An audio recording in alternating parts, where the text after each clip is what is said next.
Morning. Thank you all for coming. I'm Mike Manning, President and CEO of the Greater Baton Rouge Food Bank. It's my honor and privilege to welcome Governor John Bel Edwards and First Lady Donna Edwards to our food bank for this little press event. Also joining us today are Natalie Jaro, who's the President and CEO of the Second Harvest Food Bank of Greater New Orleans and Acadiana, Jane Wright-Velez from the Food Bank of Central Louisiana, and Corey Patty from the State Food Bank Association, Feeding Louisiana. So with that, a little introduction, I'll turn it over to the governor. Thank you, Mike, and it's a pleasure to be here. This is not our first trip to the food bank here in Baton Rouge, but I will tell you, as you can see from the shelves behind us, there's not as much product here.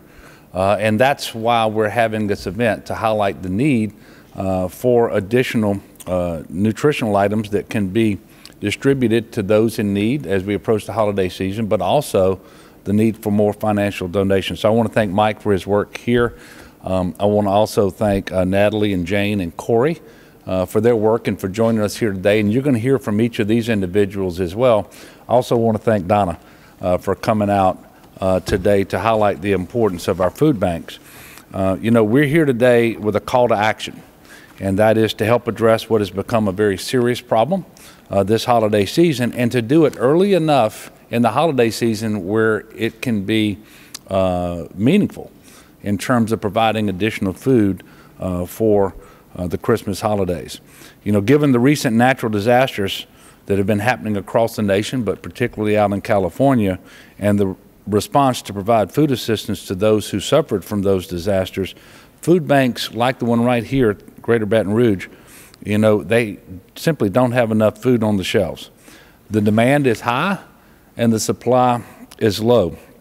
And food banks are able, and this is one of the points I really want to stress, they are able to take financial donations as well as food item donations, and they will make those financial donations go a very long way by securing bulk food product at the lowest possible cost, which allows them to feed more people in need.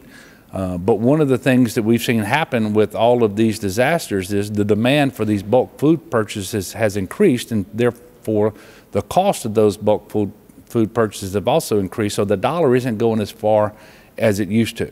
And so, quite simply put, we need more dollars to meet the same demand. And so we're calling on people to be generous in their contributions to the food banks and to do it as soon as possible. You know, food banks traditionally struggle to keep the shelves full during the summer when agencies see an increase in the number of children and adults who don't have enough to eat. But heading into the holidays with depleted shelves is a little bit unusual, and it's quite frankly unnerving because this is the time when I think we are all called upon to be better neighbors to one another and make sure that people have access to nutrition.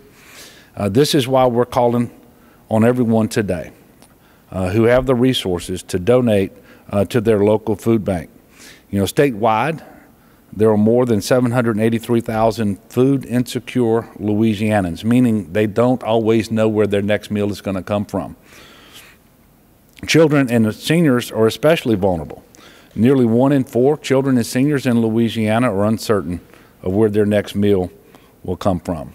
And this is not a problem for just one part of our state, but it is across every region of our state. And that's why food banks are so critical to our state, to our people.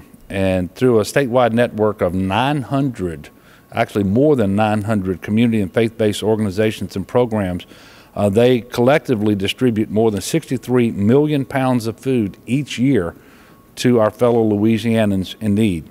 They help connect more than 5,000 low-income individuals and families annually with the Federal Safety Net Nutrition Program, such as SNAP.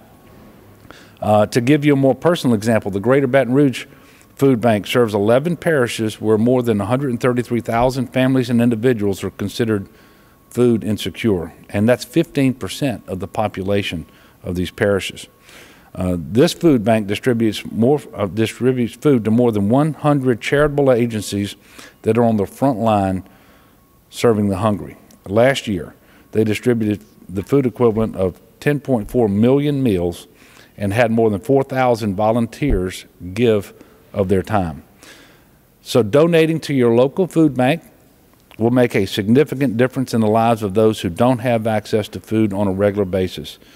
And the truth is, we may not have any idea that our neighbor, friend, or maybe even a family member is in need. But thanks to the food banks, like the Greater Baton Rouge Food Bank and the others represented here today, help is available to all of these individuals. And we should do all that we can to help keep the shelves stocked. So again, it's a call to action. We're asking everyone to donate today. You can find out about the 5 regional food banks in Louisiana and learn more about the individual agencies that serve statewide by visiting gov.louisiana.gov/feedinglouisiana. That's gov.louisiana.gov/feedinglouisiana. Helping one another is a Louisiana value, and I've seen it, we've all seen it, over and over and over. Louisianans show up for their neighbors when they are in need. Well, this is one of those times. And I know that by working together, this is a problem that we can solve. And there is no better time, there's no more important time than as we approach Christmas holidays to help our neighbors. So thank you all for your time, and thank you in advance for answering the call. God bless you all, and have a wonderful Christmas and holiday season. Good morning, everyone. I'm Natalie Jaro. I'm the president and CEO of Second Harvest Food Bank of Greater New Orleans and Acadiana. We serve 23 parishes stretching from the Mississippi to the Texas borders. We reach 200,000 people a year. We serve in excess of 30 million meals. But the reality is that the need is for twice that number of meals. This is a time of year that we're all very thankful. I'm extremely thankful to the governor and to Mrs. Edwards for highlighting this issue of hunger. I'm extremely thankful to be a Louisianan because, as the governor said, incredibly generous state, always willing to step up and help each other. I'm extremely grateful for the incredible abundance of good food that we have in this country, so much that there is no need for anyone to go hungry. But I also feel a tremendous sense of urgency, so I have to thank the governor again for making this call to action. As I mentioned before, we need to be providing twice as many meals as we are currently, and that's after families provide for themselves. We all know who our needy neighbors are. There are grandparents that are struggling to decide between medicine and food. There are oil and gas workers who've seen a layoff and have, for the first time, need to ask for help. Their children going to WIC clinics in Tangipahoa Parish, where we, for the first time this year, were able to give a meal in addition to the services they received there. Their patients at an oncology department at UMC, who now can have fresh fruits and vegetables in addition to the chemo treatment that they're receiving for their cancer. The thing is, you all, the people of Louisiana, make it possible for food banks to do this work. And in this season of Thanksgiving, what you give us, the food and the funds that you give us, that is what's going to allow us to do our work 365 days a year. This is the time of year that we build up our reserves of food and funds. And so when that day comes, that the governor says to us, we need your help because our state is facing an emergency of some kind, whether it's a natural disaster or an economic downturn, we'll be ready to go to work alongside the National Guard and do whatever we can do to help the people of Louisiana. So I'll end where I began by saying thank you. I'm so grateful to do the work that I do because I get to see the most incredibly generous people that I've ever met every single day. Thank you, and I hope you can help us. Thank you, Natalie. Ms. Jane? I'd like to add my good morning to you all, and thank you for being here, and thank you, Governor, for issuing the call to action. Food banks do this work all year long, and we rely on the goodwill of the community to exist. It takes food, time, and money to make our work possible. Time in the way of volunteers, obviously food donations, and then money to make the trucks roll. And we need those things all year long, but especially during this time of year when we come in and we think we're going to be building on reserves, and in this case, we don't have a cushion or reserves all that food's going out the door immediately. And so that speaks to an ever-increasing need. In Central Louisiana, we serve 11 parishes of the state and rely on an incredible network of volunteer partners in our partner agencies that, again, are doing this at our faith-based organizations, from soup kitchens to shelters to after-school programs. The food's critical, and there are so many in need. And just like Natalie said, we need to be doing double or even triple what we're doing to meet those needs. And so we are, again, asking for our community's help, our state's help, and assuring that we will be good stewards of those resources, because that's another way that food banks ensure with our efficiencies that we can stretch that dollar as far as it can go, and making sure that our neighbors are fed. You know, there is enough food in our country to feed everyone. No one should go hungry, especially in our own backyards. And so that's what the food banks are all about. And we are willing to work with anyone who's got food and donations. If you don't have a truckload of canned goods, that's okay. If you've got a case, that's wonderful. Or even if your children are participating in school food drives, just ask them to dig a little deeper. Everybody has someone to share, and that's how this all works. So again, we just thank you for being here, and thank the governor and First Lady for supporting us. We need all the help we can get, and thank you. Thank you, Jane. Oh, I'm sorry. I'm sorry. I have a bad habit of just thinking, you know, everybody knows who I am. I'm Jane Wright Velez. I'm the Executive Director of the Food Bank of Central Louisiana.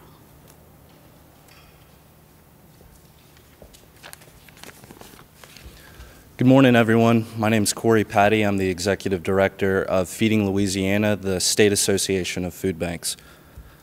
As we've heard today, hunger is a critical issue facing many Louisianans. Whether it's the child who hasn't had enough to eat to make it through the day, the minimum wage earner who works 2 jobs to try to make ends meet, or the retired grandmother now caring for grandkids on a fixed income, hunger and food insecurity are issues that impact Louisianans across all walks of life. The physical and mental effects of chronic food insecurity are often long-lasting and drastic. For that student whose decreased energy and focus hurts their performance in the classroom. For low-income employees who have less time and resources to find and prepare healthy meal options. For the grandparent who now has to choose between buying food and buying medicine. Louisiana's food banks are on the front line in this fight against hunger, providing a vital lifeline to communities and neighbors in need. Feeding Louisiana Food Banks leverages a statewide network of more than 900 community and faith-based organizations and programs, and work closely every day with businesses, healthcare providers, state and local government, charities, and devoted volunteers who help their neighbors in need in every community across the state. Thank you to Governor and First Lady Edwards for their championing this issue in Louisiana, and to everyone able to support the work of Louisiana's food banks during this holiday season. And with that, I will open it for questions. If you ask a question, you're competing with the train, so speak up. Yeah. Governor, talk a little bit about what you've seen on the ground when you go to other states Yeah. after they have disasters, and the help Louisiana has given them as far as food supply, and why Louisiana should focus now on replenishing the shelf, not just for us, but for the neighbors we help. Yeah. Well, first of all, Louisiana is full of generous, decent, giving people, and we take care of our own, but we also take care of our neighbors in other states when they have disasters. And recently, as I was able to speak to Governor Brown, for example, out in California, and making sure that whatever he thought he needed that we could provide, that he would ask us for that. You know, but it's always important, irrespective of whether there's a natural disaster here or in another state. The fact is we have people who are going hungry every day. And Louisiana's not unlike other states. We're just responsible primarily for the people here in Louisiana, so we're highlighting this need. But there are food banks operating all across the country in every single state because hunger is a problem, and it shouldn't be in 2018. there's enough food for everybody, but trying to connect the needy with the food, that's what these food banks do, and it can only happen with the generosity of our fellow Louisianans, both in terms of generous food donations and generous monetary donations, because all of that is required. And again, this is something that we approach through a number of ways. The SNAP program, the nutrition programs that we have at schools and at senior centers across the state of Louisiana. You know, Donna and I have been to schools here in Baton Rouge and across the state promoting more nutrition for our children, whether it's through Share Our Strength and the program that we have for breakfast for kids when they go to school, after school meals, summer feeding programs, and those sorts of things, because we have plenty of food out there, but we just got to get it connected, and that's what this is about. And you know, we just came off of Thanksgiving, and we probably, the vast majority of us here in this room and in our state, sat down to a table for lunch on Thanksgiving, and it was just overflowing with food. But that is not the reality for many of our neighbors and many of our loved ones. And so we just need to highlight what that's the urgency of the situation as we approach Christmas. Christmas is especially critical, not just because it's a holiday season and in the holiday spirit we ought to be doing more to help our neighbors, but it's also a time when kids are out of school for 2 or 3 weeks and they're at home and they're separated from their most the access that they typically have to nutrition, which is through the lunches and breakfasts that they have at school. So the need is acute, and so we're just trying to highlight it for the people of Louisiana, because we know when we do that, that the people of Louisiana will respond as they have always done. You know, this is about being neighbor to one another, and as I've said before, not just neighbor to the person who lives next door to you or across the street from you, but the kind of neighbor we're all called to be in Luke chapter 10. And so we're highlighting the need, we're making the appeal. This is a call to action, and quite frankly, I'm excited about the response that I know that we're going to get across the state of Louisiana. Yes, sir. So I want to get to, speaking of education, the teacher pay raises, first, Yeah. Yeah. There was a little bit of tension yesterday at the REC meeting, regarding recognizing this kind of revenue that you would like to be recognized. Do you think that those sorts of tensions, the failure to recognize those funds, jeopardizes what would be these teacher pay raises? Well, it certainly will if they don't reverse course, but I'm optimistic that that will happen. It was very unfortunate. Yesterday, I think for the first time that anyone can remember, the REC process became very political. Typically, if the legislature's economists and the administration's economists are in agreement that revenue is coming in ahead of the forecast, then that would get recognized. And it's recognized for the current year that we're in, but also it improves the forecast for next year. As you may recall, the legislature chose to include in the appropriations bill certain appropriations below the line that would be funded once, if and when the revenue came in ahead of the forecast that the budget was built on. Well, that is the reality of the situation.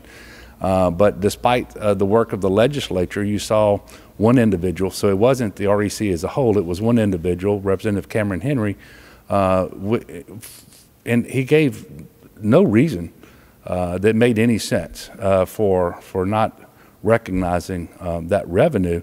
But I'm hopeful that once the Speaker resumes his spot on the REC, that we're going to be able to work through this, and it won't have any impact on the increase to K-12 funding formula for next year and the teacher pay raises for next year.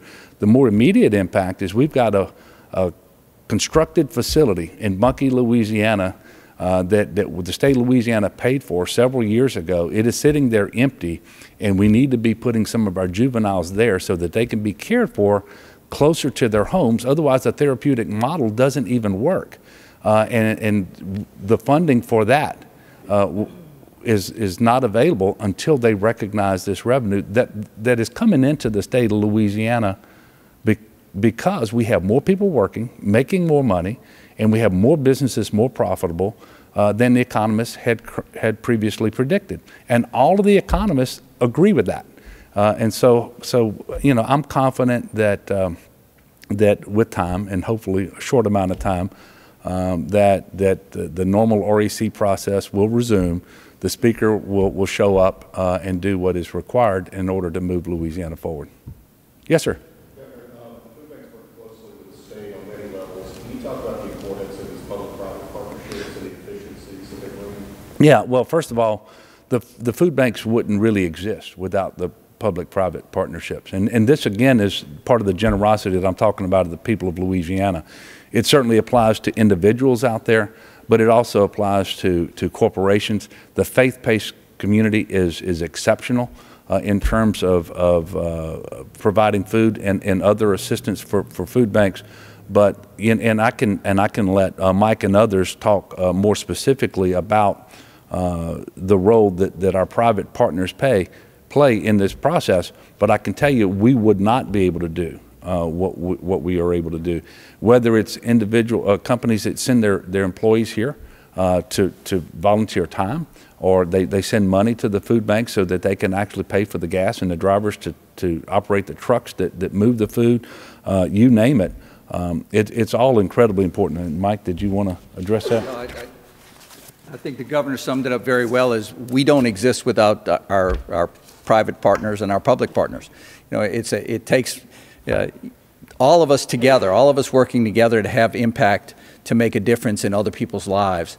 And without any one of those supporting partners, or any one of the three areas of support of food, financial donations, and people's time, we can't do what we do. We can't afford to hire more people. We can't do it without food, and we can't do it without money. So we're really dependent on the rest of our community for us to be able to exist, to be successful and have impact. Mike, do you mind if I add a couple Sure. of things? That's a great question, because 75% of what a food bank does comes from individuals, corporations, foundations. The other 25% is our partnership with government in all forms. So 25% of our food comes from the Louisiana Department of Agriculture, starts with USDA, but we're also partners with Louisiana Department of Health, the Louisiana Department of Children and Family Services, the Governor's Office of Homeland Security, the Governor's Office, or the Louisiana Office of Public Health. There are many, many offices, departments of the state that we interact with, and I hope that we can do the people, or provide a service in a way that allows government to do what only they can do, but to do it better, more effectively, more efficiently by working with those groups in communities, all those faith-based and nonprofit organizations that are in neighborhoods. So it's a real blessing to have a public-private partnership. Yes. Was there something that struck you, or something you saw that really opened your eyes and said, wow, like this is an emergency and it is critical right now? Well, it wasn't anything that I saw other than talking to individuals who were familiar with the current situation and looking forward to the latter part of this month, when you're going to have kids out of school for a couple of weeks, going through the holidays, and the shelves are not stocked the way they typically are at this time of year, not just here in Baton Rouge, but around the state. And so we felt we needed to act now, because if we wait a week or 10 days, 2 weeks, it'll be too late to have the impact that we want to have over that holiday period. And having stocked shelves at food banks is important year-round. It is especially important to do this when you're going into a period where kids are going to be out of school, where folks are going to be home more, but without the nutrition. And then on top of that, just knowing that it's the holiday season, trying to do what I believe we are called to do, and that is to be better neighbors to one another. It's just the right thing to do, and now is the right time to highlight this need. Governor, Yes, sir. Chairman Henry and Lance Harris say because of those increased revenue projections that they're considering introducing legislation that would roll back the sales tax that was passed in the last session. I was wondering what your thoughts on that. Well, if you remember, we had a $300 million surplus when we closed the books in June. That was for last year. We started this year with a $600 million reduction in the tax burden on the state of Louisiana already. So we started this year with that reduced tax burden. The reason we have additional revenue coming in beyond the original forecast is because we have more people working, making more money than the economists had forecasted. We have more businesses being more profitable than they had forecasted. Those are good things. And that is how you make important investments like in education around the state of Louisiana. Because we haven't kept up with teacher pay across the South. Our teachers are $2,200 below the Southern regional average. 35% of our kids are being taught by teachers who are not certified or teaching outside of the area of their certification because we simply are not doing enough to attract and retain teachers in Louisiana. And the most important ingredient for quality education is to have a highly motivated professional teacher teaching within his or her area of certification in that classroom. So this is something that we absolutely need to do, and they can bring whatever legislation they want to bring for next year. We need to move forward now, and the REC, which is the meeting that we had yesterday, is all about the revenue that we can anticipate coming in. It is separate and apart from the budget. There is nothing automatic about once the revenue is recognized that it gets incorporated into the budget. But you can't even have the debate about what to do with it until it gets recognized. And the revenue is going to come in. It's coming in now. That's what the economists told us yesterday. So to simply put your head in the sand and for the first time ever to politicize the REC, which was a good government reform, because previous to the REC being created, it was the governor's office that decided how much revenue was going to come in any year and get budget to that amount. Well, they decided to take that out of the hands of the administration. That's why the legislature has its own economist on that panel. And the administration has one, and then on the panel itself, making the decision is Dr. Richardson, a preeminent economist from LSU.